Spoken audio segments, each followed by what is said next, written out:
হচ্ছেন যে দলে মানে তৃণমূল দলে বদরক্ত ঢুকে গেছে, অতএব ডায়ালিসিস করতে হবে। কার ডায়ালিসিস করবেন?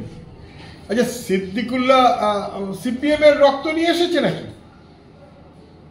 কি বলেন? আবল তাবল কথা হয়ে যাচ্ছে। সিদ্দিকুল্লাহ মার্কা বাহিনী যারা ঢুকেছেন দুপক্ষই বিবদমান, দুপক্ষই।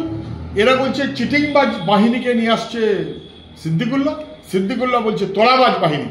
দুপক্ষই তো তৃণমূল, এবং দুপক্ষে কেউই তো সিপিএম থেকে আসেনি, এবং এমনকি সিদ্দিকুল্লাহ তো সিপিএম থেকে যায়নি রে বাবা।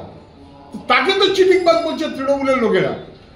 কাকে উনি অপারেট করবেন আর কোথায় ডায়ালিসিস করবেন আমি জানি না। মাথা দলের যে সে দারুণ ঠিক আছে, তা যদি হয়ে থাকে তাহলে এত ডায়ালিসিস করার দরকার হতো না, কারণ মাথা যে সেই আসলে ঠিক নেই।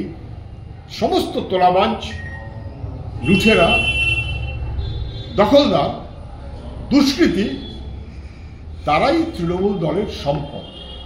জেনে বুঝে সিদ্দিকুল্লাহ সেই দলের মন্ত্রী।